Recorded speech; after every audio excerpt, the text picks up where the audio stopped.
Good afternoon, everybody. Thank you so much for being here. Welcome. Thank you for joining us. I'm John McMull. I'm the Director of Communications and Public Affairs with CUDA, and we're very excited that you're here with us today for the webinar on how Canadian transit agencies are using advanced tech to lead change. Across Canada, transit agencies are transforming the way they deliver mobility, making services more accessible, efficient, and responsive to real-world rider needs. Today, you'll hear how Winnipeg Transit Plus worked with Spare to successfully transition from a legacy paratransit system to a digitally integrated network that empowers riders, improves operational efficiency, and supports long-term planning. We're going to explore their journey from overcoming manual dispatch limitations to introducing same-day mobility and reducing call center wait times, all while improving the rider experience.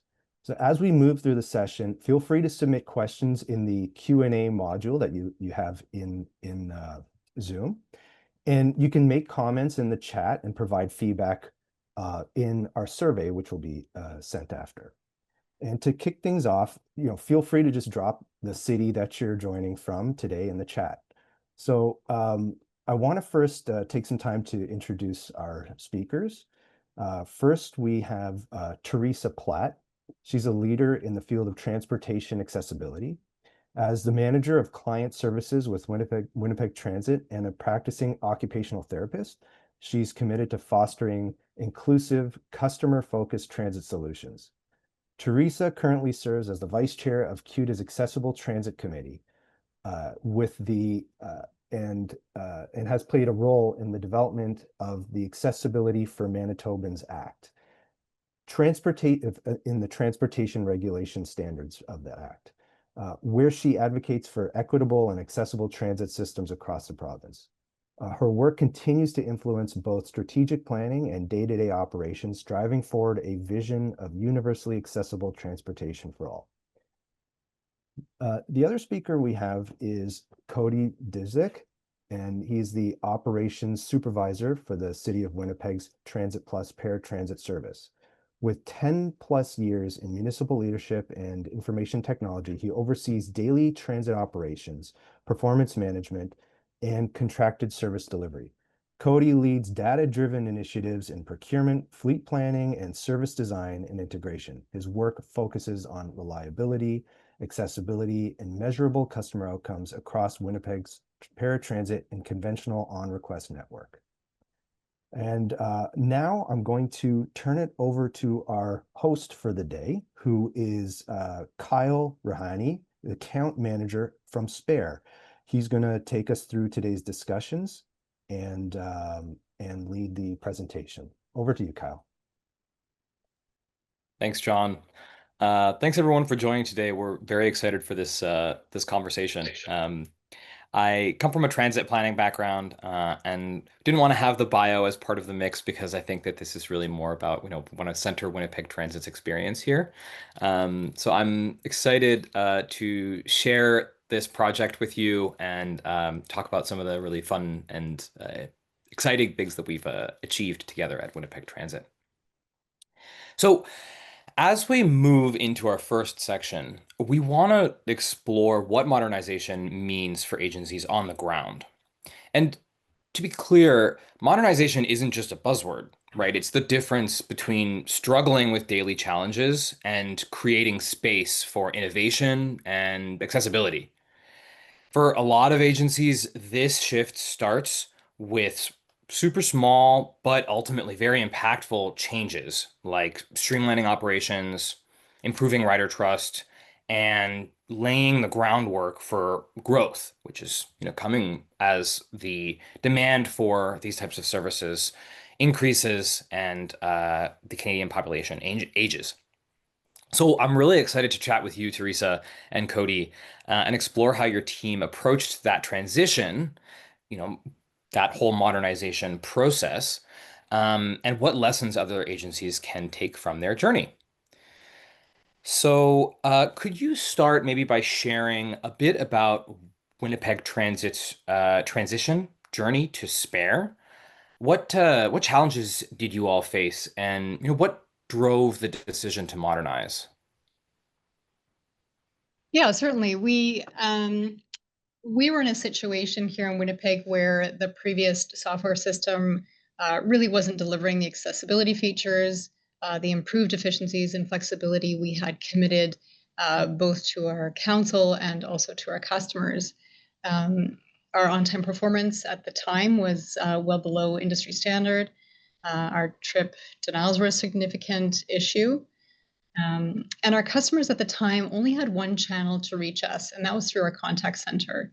So for all trip bookings, complaints, inquiries, um, with challenges in recruitment and retention at the time, our increased call demand, and poor software support at peak times were ranging around the 2 hour wait time.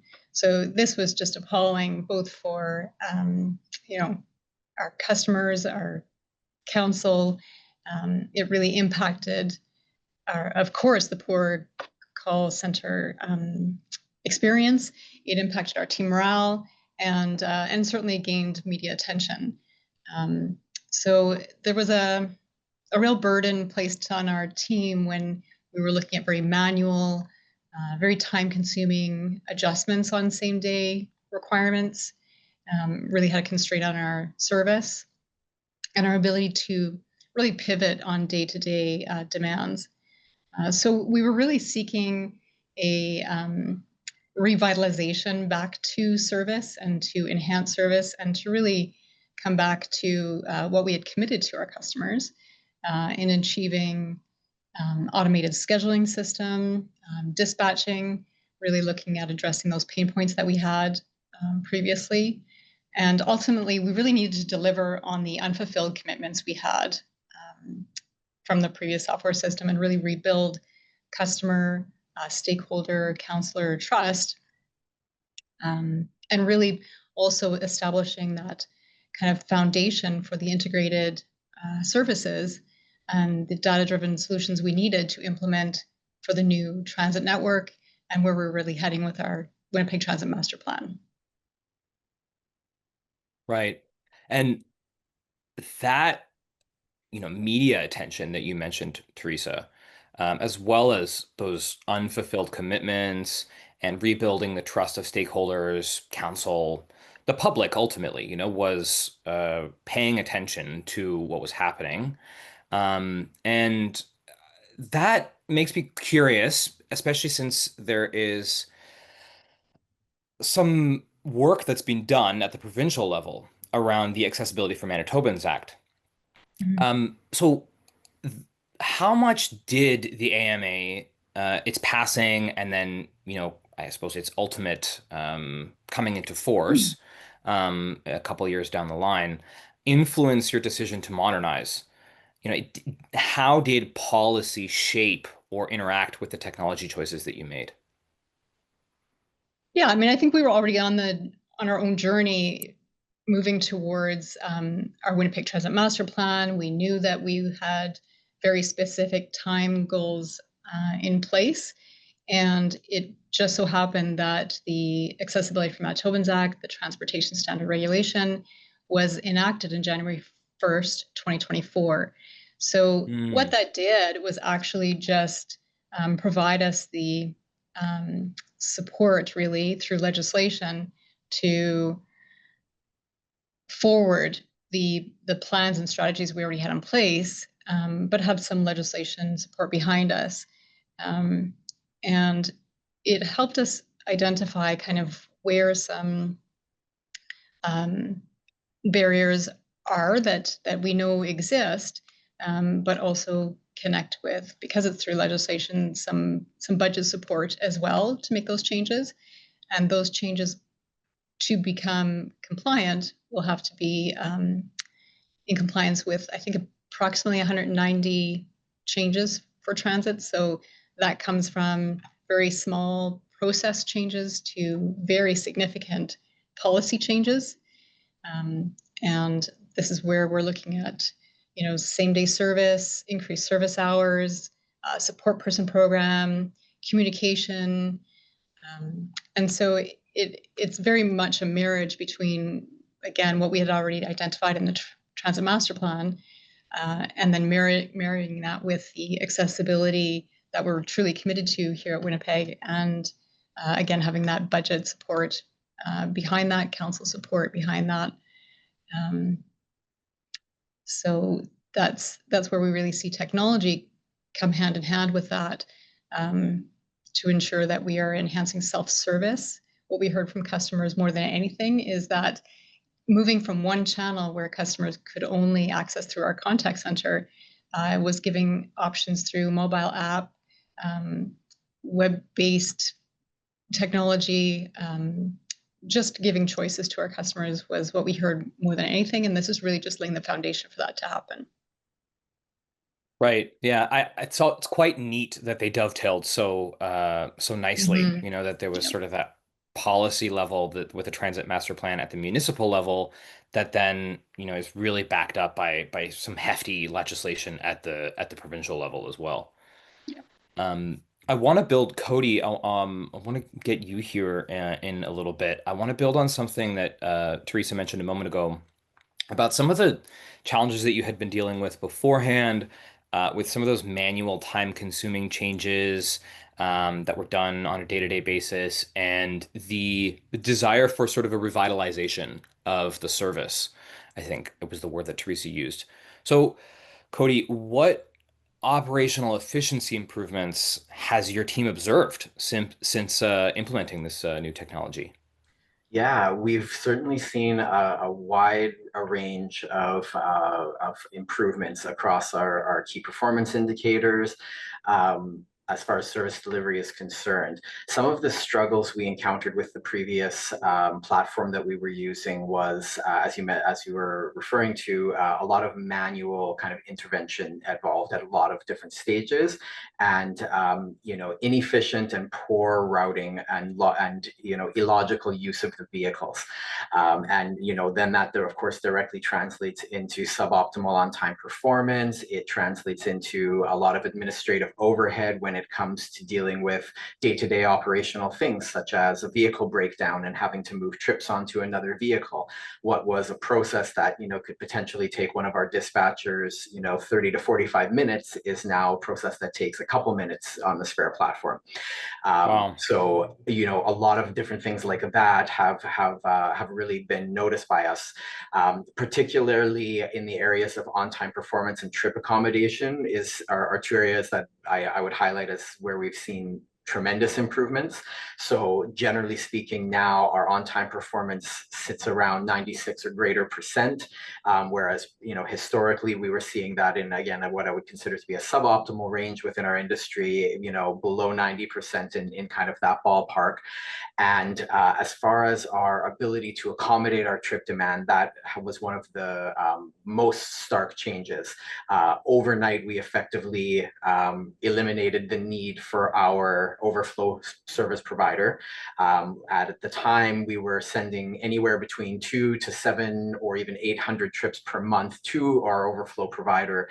And through the efficiencies that Spare's routing engine was able to bring in, we were able to consume all of that same demand with that higher OTP and those higher other metrics, those better other performance indicators, and basically turn that into a situation now where we find ourselves with only a handful of unaccommodated trips, far, far below 1% on any given daily basis, with most days being effectively nil.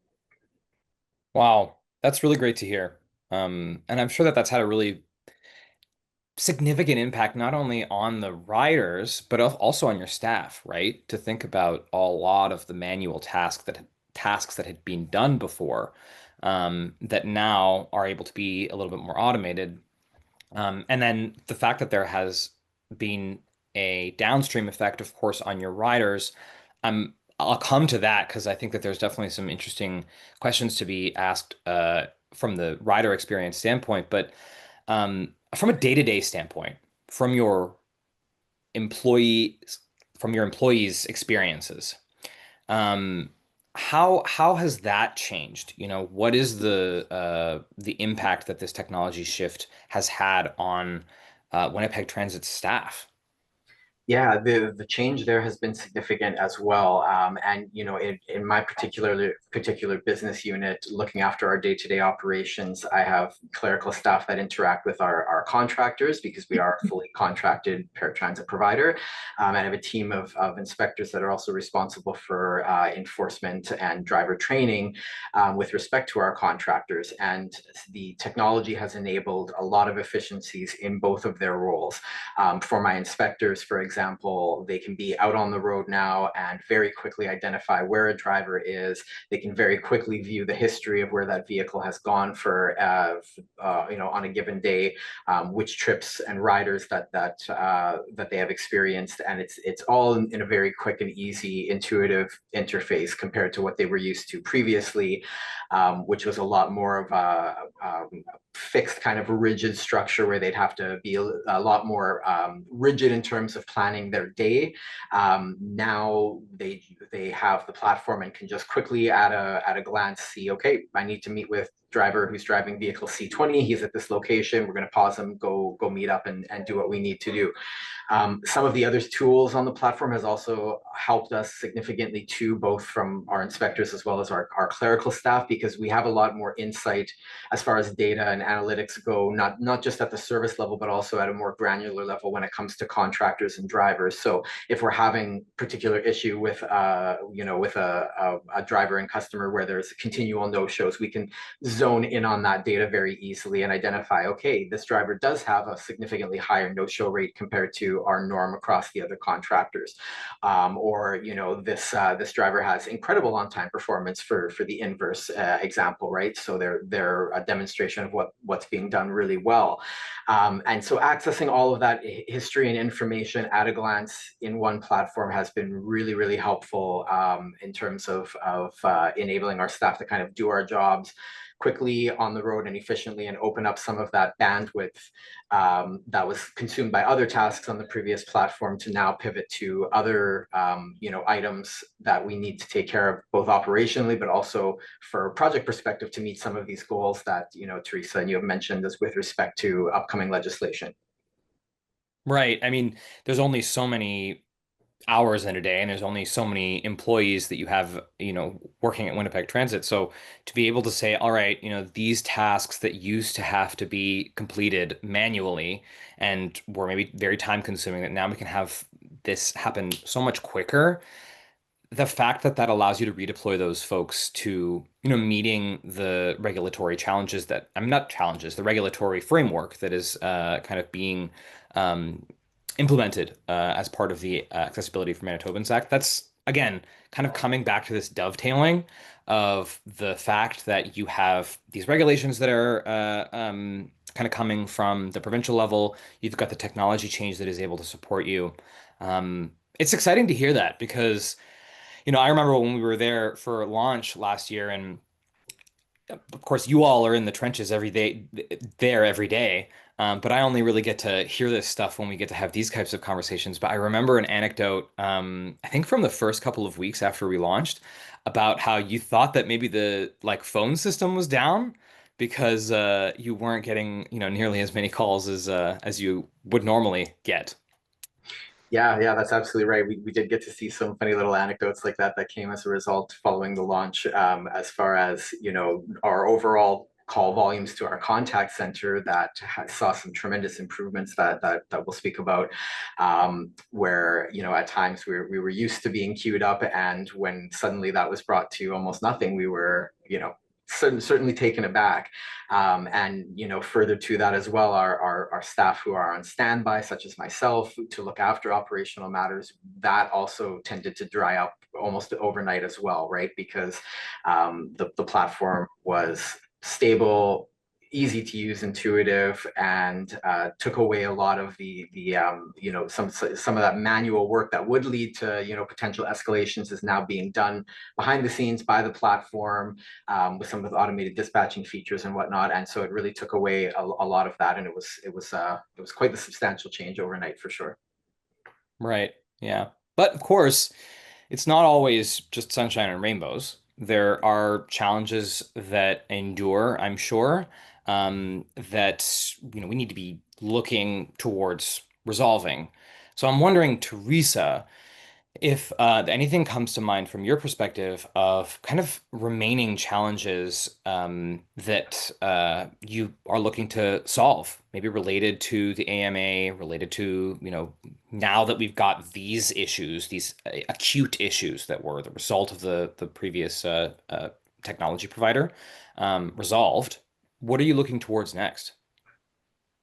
Well, I think that's exactly what we heard from customers, is that we went to our customers maybe a year and a bit ago, looking to change some policy for no-show cancellation, for example. And what we heard loud and clear from our customers was fix the service first, clean up the basics. And, certainly after launching that, it's almost as if I don't really see it as much as challenges going forward, as much as kind of opportunities. And with the AMA coming into play when it is, aligning again that foundation of where we're heading for transportation options for our customers, a new eligibility, no-show cancellation policy, really addressing a lot of our policies that go hand in hand with removing barriers. We see kind of limitless possibilities to really enhance our service. And so it's a really positive time for our staff, for our customers. And we see a lot of customers have really come back on board, not only with the ridership that we see, but also just investing back into sharing ideas, coming to the table as super users. We have a lot of individuals who want to be part of the process. They see that the commitment we've made to these changes and these enhancements are not one-offs. We are committed to this ongoing. And I think the fact that the launch was so successful and the impact for customers was so dramatic, I really don't see anything as challenges going forward. Certainly there's lots of opportunities and exciting changes. Those are some policies that I've mentioned. We're also going to be looking at just continuing to enhance that rider experience by removing barriers with the AMA. So increasing service hours, support persons, highlighting our eligibility, expanding that eligibility, having online options, more self-serve tools, service tools that we're hearing that customers are really benefiting from and requesting. And again, I think this is just the beginning of Winnipeg Transit starting to amalgamate that integration with our on request, and piloting some opportunities leading up to the change in eligibility, so that we have customers who are already wanting to look into new options, new transportation options, whether that's on request, whether that's using the conventional service in some capacity. We have a really robust travel training program right now that is supporting that transition, and really moving throughout all of this through that lens of equity and accessibility. And we're really seeing with this new data that we have, I think that's in the past was our largest challenge, is that it's very difficult to make decisions operationally, to go to council looking for budget, seeking budget and support when we really didn't have the data behind us to support kind of some of the requests. It was kind of anecdotal. It was very difficult to demand or forecast demand. And what those policy impacts would be. So that analysis now that we can do is very beneficial now and going forward. Right. And I think, so for me, something that really stuck out there is it's wonderful to think about the kind of full circle aspect of this, where, beforehand there was, I remember you saying to me that you were a bit in the doghouse, with some of the writers. And that's sort of what you were alluding to earlier, where there was, media attention. And now that folks are coming back to the table, it's really wonderful to think about that aspect of it, because public transit is public, and in order for the public side of it to be effective, those stakeholders, those users need to be at the table and their voices need to be heard. But folks don't necessarily want to have, participate in those processes or have their voices heard if they don't feel like it's going anywhere. So it's Absolutely. wonderful to hear that Yeah. there's been this momentum. Yeah, and we see it growing. So,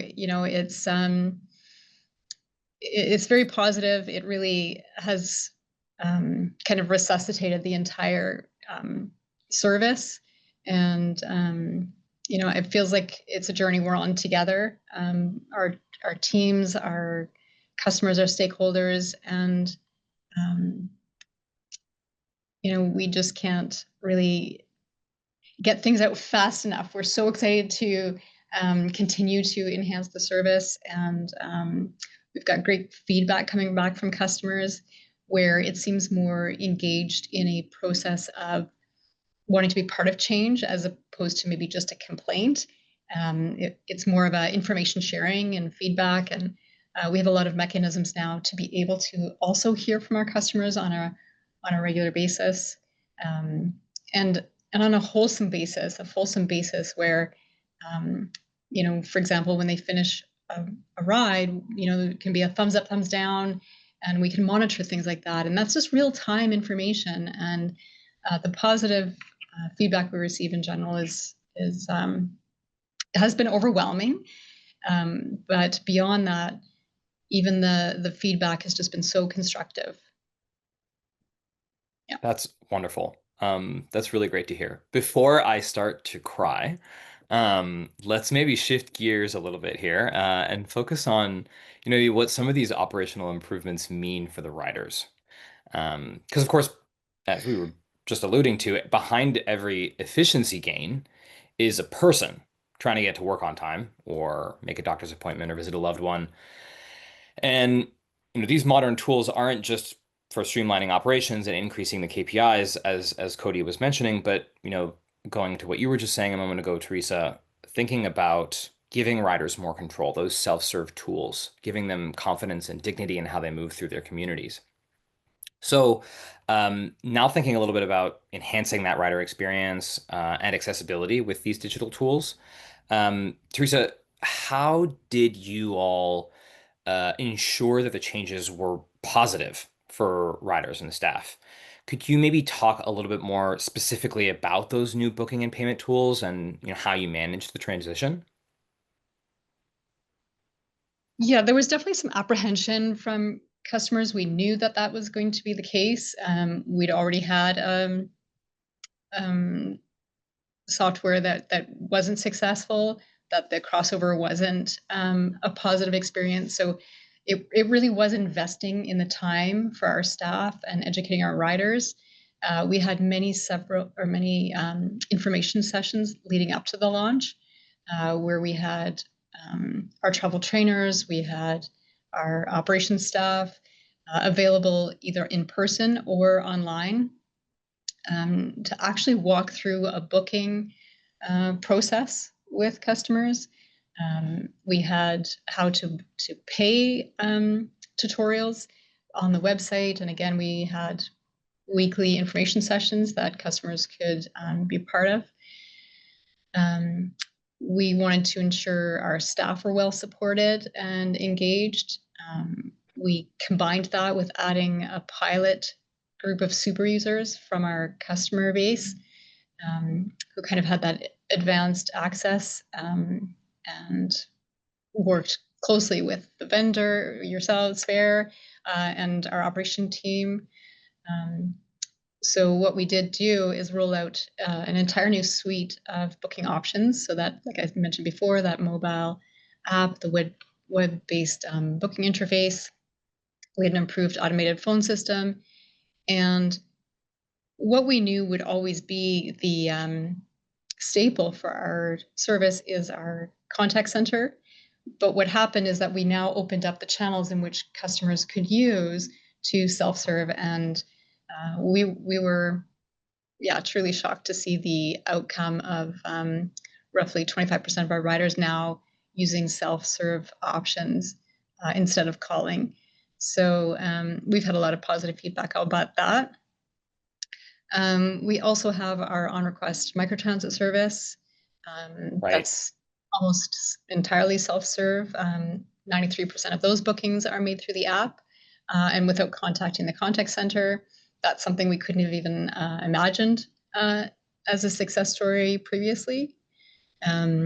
We then also moved towards that e-cash system of digital payments, knowing that our customers, that's a change and it would be overwhelming. So for us, really that investment early on, working with our policy advisory committee, which had individuals representative of all disability agencies and stakeholders and supports, really to walk through both our staff and our customers through these changes.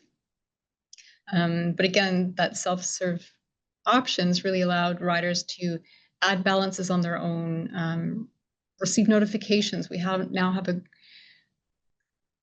completely new way of communicating with our customers. So we can do so by kind of blast emails or messages, notifications to certain vehicles, certain customer groups.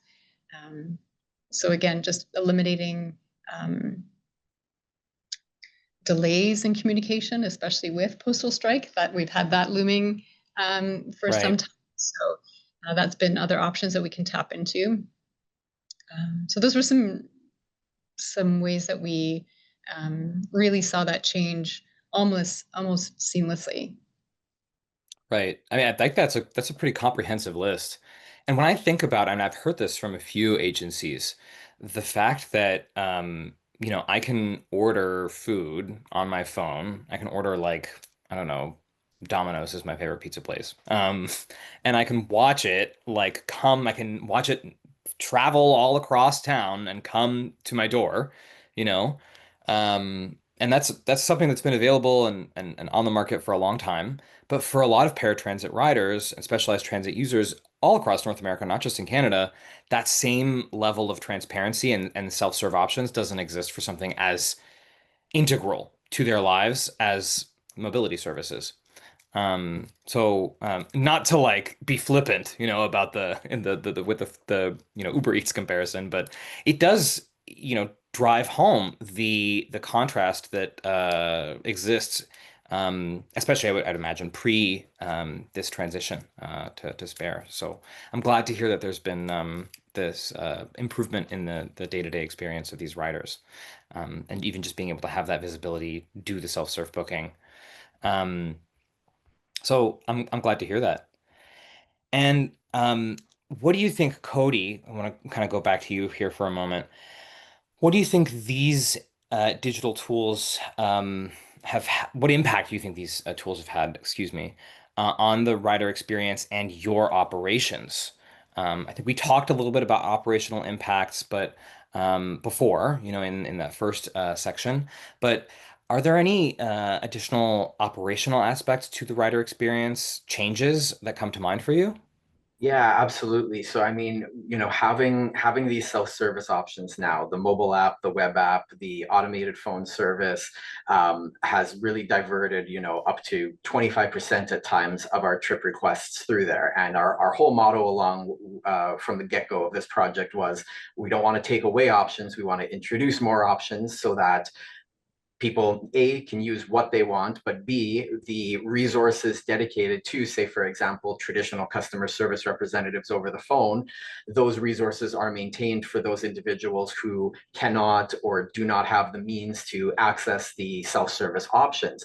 So, one of the huge efficiencies we had as a result of this changeover was improvements in our contact center. So we dropped our wait times by approximately 78%, which is massive in and out of itself. And obviously that has a huge ripple effect, not only on customers who are now much more inclined to want to use the service. They're feeling more, welcomed when they're waiting on hold there to get to reach that customer service representative. It's having a positive impact on our staff as well. That's obviously a morale thing. No one wants to have to pick up the phone for someone who's been waiting 2 hours to book an appointment. That's not a fun call. We know that. So those changes made some, I think, say massive operational differences as well. Same with the ability of the self-service tools allowing customers to have a lot more insight into their travel now as well. And customers really like that too. If they want to look at their eCash balance, if they are a self-service customer, if they want to, like you said, watch that vehicle as it's coming towards them, have an understanding of what the estimated arrival time is going to be. All of that is just a lot more at their fingertips. The ability to, provide us with feedback on a ride, right? So that thumbs up, that thumbs down, that addition of some tags that then allows us to drill in a little bit further and, maybe highlight something that one of our inspectors needs to go take a look at on a vehicle, or maybe identify a really good driver who deserves some recognition. All of those things have made some tremendous differences too. And, you and Teresa both touched on the ability of the platform that we have now to reach customers in a way that we didn't have before. And I think that also warrants, some significant level of consideration too, because there's tremendous operational benefits there as well. When we're implementing a change to the software now, even a small update or tweak, or if we know that there's going to be a significant weather event or other sort of disruption, we have the capability to text, email, push notification, whatever method the customer has selected to the customer base to get out to them quickly, to put an ad or pop-up notification on the app, on the web, just really bringing them more into the experience, making them feel more integrated and giving them the options to kind of manage their travel how they want to. Yeah, absolutely. And I think this is the last question I'll ask on this section, because I do want to, I know, cognizant of time, and I do want to leave a little bit of time for talking about data-driven decision making and stuff, because we alluded to that at the top. But I'm wondering, putting all this together, and for the audience members, knowing, it might be helpful to know, and we've mentioned this a couple of times, but there is the specialized transit that we have, that the Winnipeg Transit offers with Transit Plus, that's operated through, run through Spare with the software provider that we are. But there's also the microtransit service that's available to the general public. On request is what it's called. And so what I wanted to ask here is, thinking about how all of what we've discussed so far, the self-service tools, the greater visibility, and maybe the layering, the fact that there are both paratransit, specialized transit services available to folks, and on request available microtransit available to folks. How does all of this kind of fit into the bigger picture of accessibility? In other words, how do these tools not just make trips easier, but actually help create a more inclusive and equitable transit system overall? And does eligibility play a role in that response? Yeah, I think absolutely, in terms of where we're heading next. So we go to a significant public engagement in January of 26 to present the new enhanced eligibility criteria and the policies that kind of surround that, and the supporting services that support that as well. So I think when we're looking at integration, it all goes hand in hand for coming back down to a person's abilities. And that's really what we're looking at in the eligibility. And when you look at someone's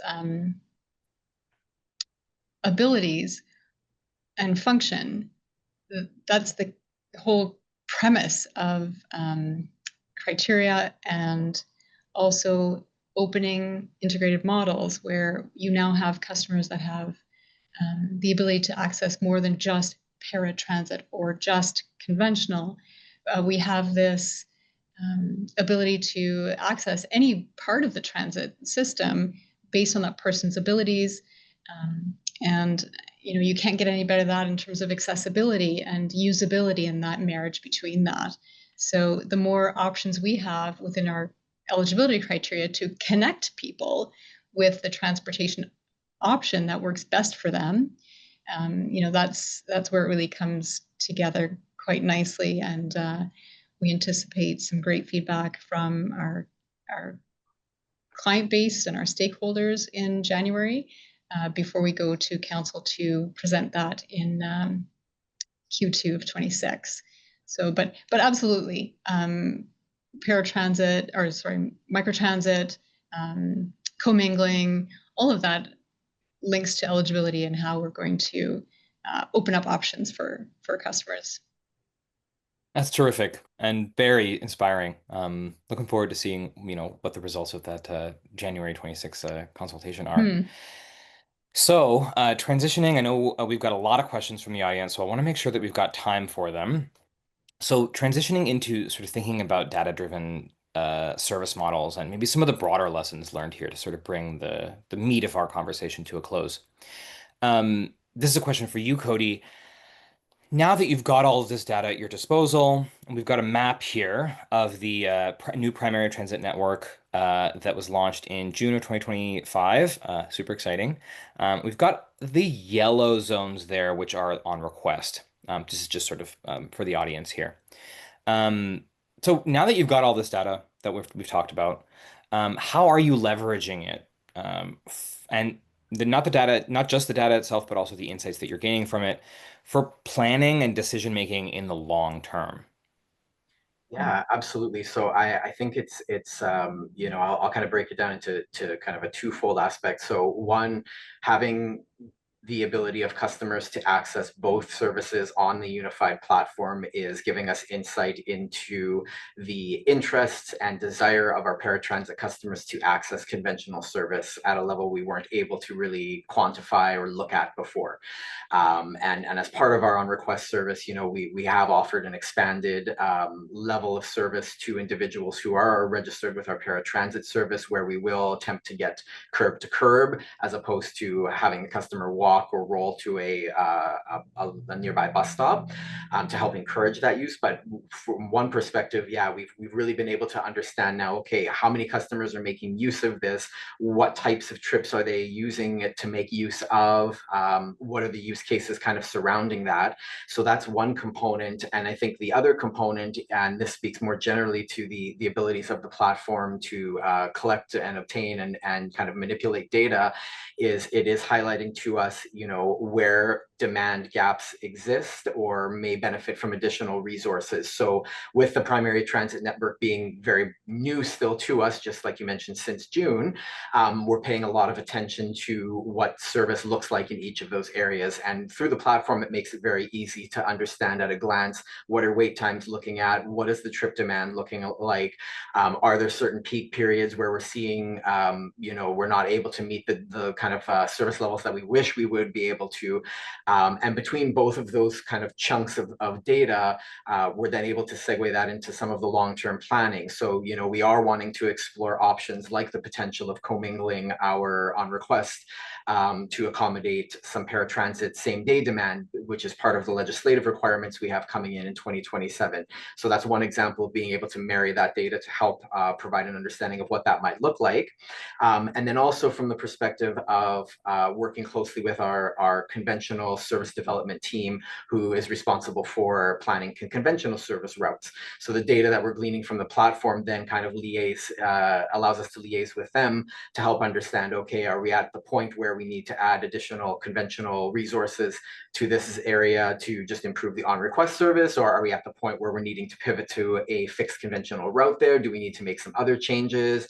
Or are there opportunities to, again, have better integration with our paratransit platform? Right. I love that. I love thinking about on demand as a tool in the tool chest and not simply, something for for its own purpose, for its own good. Using it as a maybe an on ramp to greater, higher level of service is a cool way to think about things. Exactly. So I guess this will be the last question because I know we've got a ton of questions from the audience. This will be really for you, Teresa. So kind of tying it all together, what key lessons can other agencies learn from Winnipeg's experience here? Yeah, I think we spoke about a lot of them, and maybe just, I know on these types of webinars, the questions from audience is absolutely what I want to Okay, get to. So sure. maybe we'll start there because I've been reading some of them on the side, and then I can certainly come back to it because I think we spoke about it throughout Yeah, the I think you're presentation, right. but Yeah, absolutely. You're absolutely right. And I I can definitely come want back to to leave it. time for that. So yeah, let's transition to that Q&A. Let me just look here. I've been kind of following along. So I think the first question, but maybe John, just let me know that I'm on track here. I think Durham Region was asking about the travel training program. And then someone else further down kind of talked about first mile, last mile.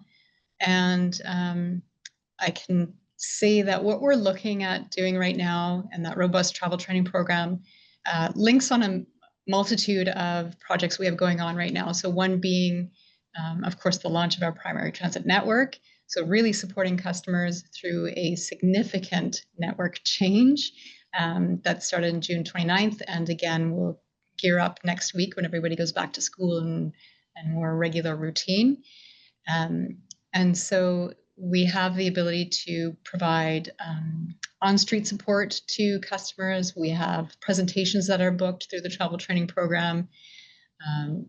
The travel trainers have like a talk with transit or chat with transit every Tuesday, Thursday online. Again, just answer any questions generally.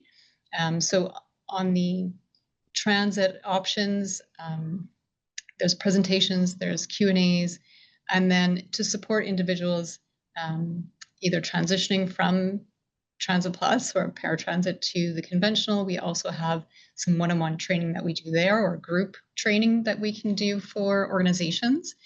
The travel training group will also, as we develop the new eligibility criteria, we're going to see a lot of overlap and support for that program, especially when we're looking at options for customers, again,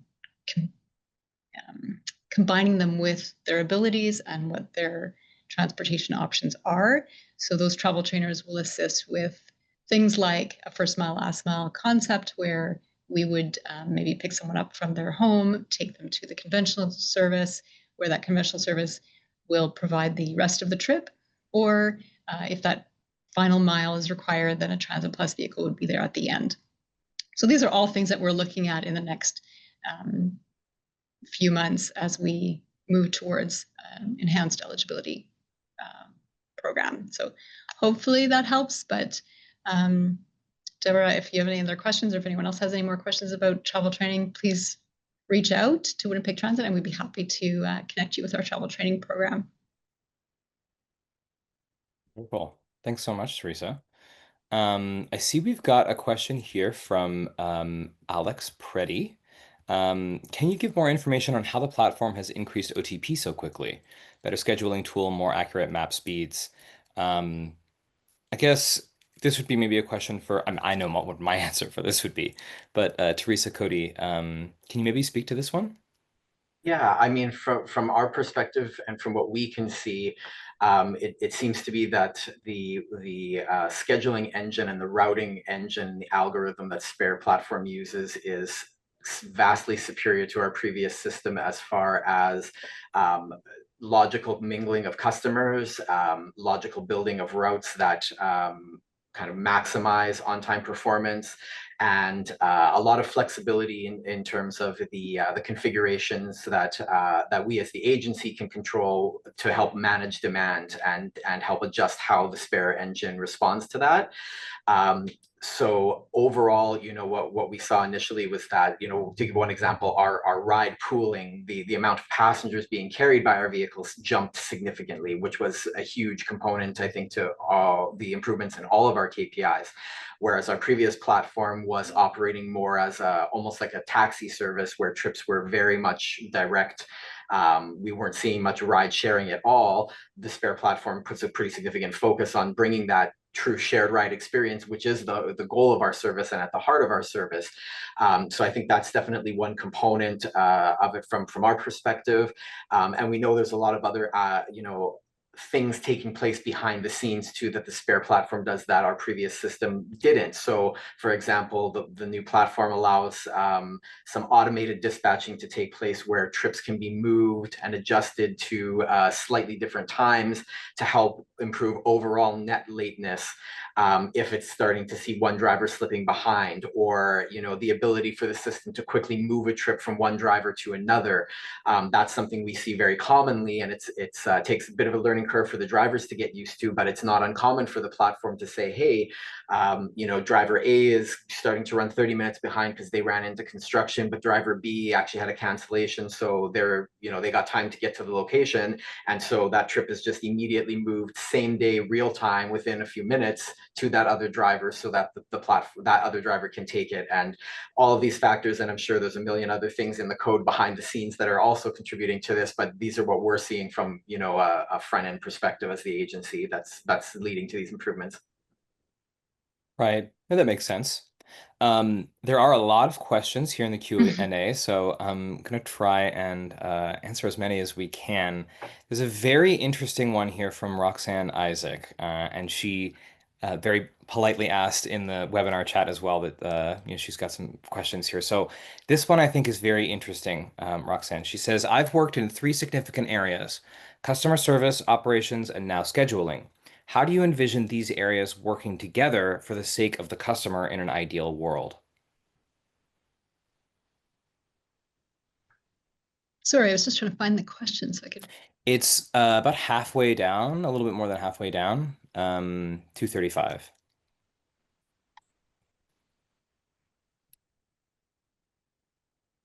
Okay, it's not showing up for me. It's in the, I think if you click yeah, there we go. John just posted it in there. Oh, okay, thanks.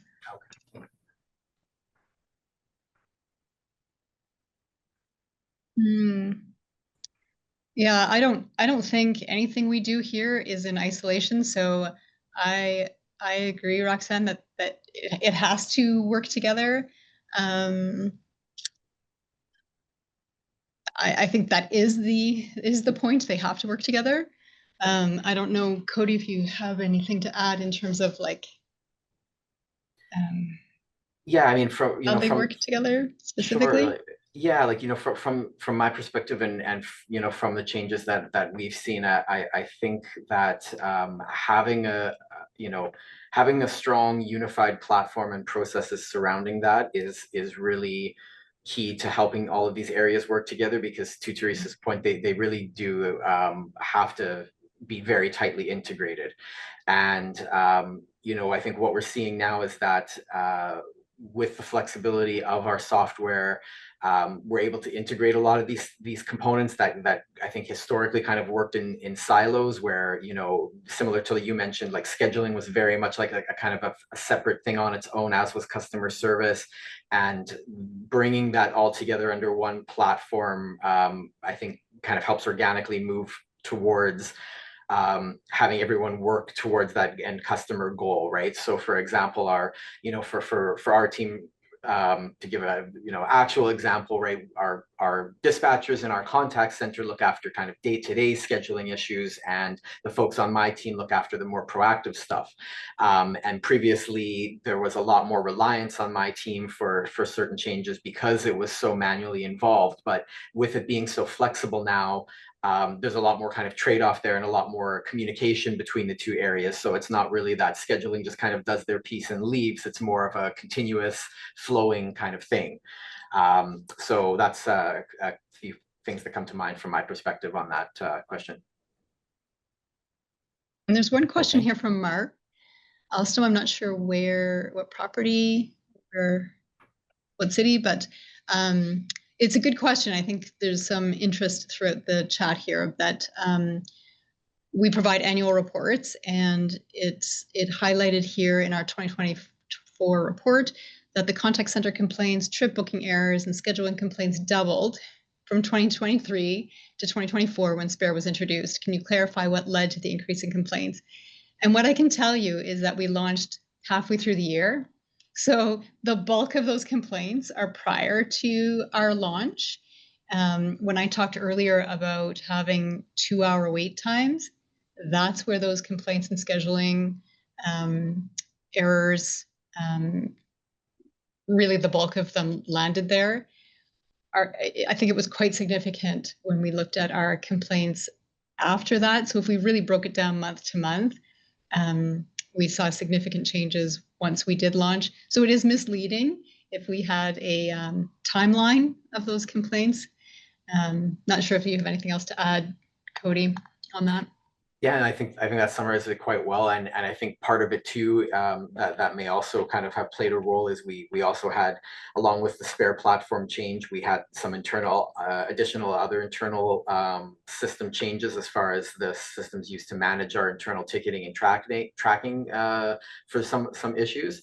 And I think that probably played somewhat of a role as well. You know, like Kyle mentioned, it's not always sunshine and rainbows, and there is some, you know, staff learning and whatnot that needs to take place there. So I think there was some, you know, accidental duplication at times that may have played a role as well. But that definitely summarizes it, you know, and especially too, once we really got into a stride after launching the platform and began to really optimize certain components of scheduling and addressing, that also helped improve the rider experience significantly too. Yeah, That's good. I'm glad to hear that. So one question here that I just want to mention, we've got 20 questions here in the Q&A, and I don't know that we'll be able to get through all 20 in the next 2 minutes. So we'll respond to some of those in afterwards. But one question here that I think is very interesting, it is from Cesar Ojia, I assume is how it's pronounced. One of the pain points mentioned was having only one avenue for passengers, which was that call center. How did that change? And if possible, what kinds of splits do you have from each avenue? And this is the interesting thing I think is the part of the question. Any resistance from self-serve options? no, it was so very well received. And I think, Cody, do you have on hand we had the breakdown of those stats for the app and the IVR. Yeah, like just to give a, you know, like a recent example, like for this past month to use an example, the past month of August, about you know, over 20% of our bookings have gone through the self-service channels, right? And the majority of that has gone through our mobile app. A smaller percentage of that from the rider app, so that's, you know, customers using the traditional desktop computer, and then another smaller portion our automated phone service. So there's certainly been huge adoption there, and like Teresa was mentioning, not really a significant level of resistance. But I think part of that goes to some things Teresa spoke about earlier, where we really engaged super users during the process to help us understand what needs to change with the app, how someone with various disabilities interacts with the app, and what kind of feedback they were able to provide, that then we could subsequently provide to Spare. So I think those aspects really help to encourage adoption, plus the fact that our approach has been from day one and continues to be, we don't want to take away, we want to give more to customers. So it was never a means of, you know, go away, leave the phones, just use this, please. It was choose what works absolutely the best for you, and that allowed customers, I think, to organically find what feels the best for them. Right. All right. Well, thank you so much, Cody, and thank you, Teresa, as well. And of course, a big thank you to CUDA and to all the attendees here. It was a really great chat here today. I'd love to encourage you all to take a look at the post webinar survey that is going to be sent out. And for all the folks who had questions that weren't answered, we'll take a look at them and we'll follow up with you all afterwards. And there will be a short little written case study with Winnipeg for Spare and Winnipeg Transit's partnership that should be available shortly, and that may answer some of the questions that you have. Again, yeah, and if not, thank you we're all happy so to much. have people contact Winnipeg Transit directly as well if there's any questions. I know there's lots of great questions I'm just scrolling through, so happy to connect to other agencies at any time. Absolutely. Yeah. Well, thank you all very much. I'll pass it back to John here to close us off. Thank you very much, Kyle, Teresa, and Cody. It was a great session, and thank you to everyone for joining. As Kyle mentioned, there were certainly a lot of questions, and I wish we had time to answer them, but we will be posting a recording of the session on our members only website, along with the list of Q&As to any of the unanswered questions. So we'll certainly have an opportunity to provide answers. And as Teresa and Cody mentioned, please feel free to contact them. We'll post their contact information as well if you want to have any follow-up discussions on any of the content that we covered. So thank you everybody for joining us. Remember to look out for that survey link that's going to come through, and please take your time to fill that out. Thank you for joining us, and we'll see you at the next CUDA webinar. Have a great rest of the day. Thanks, John. Thanks, everyone. Thanks, everyone. Thanks, John. Thanks, everybody. Bye-bye.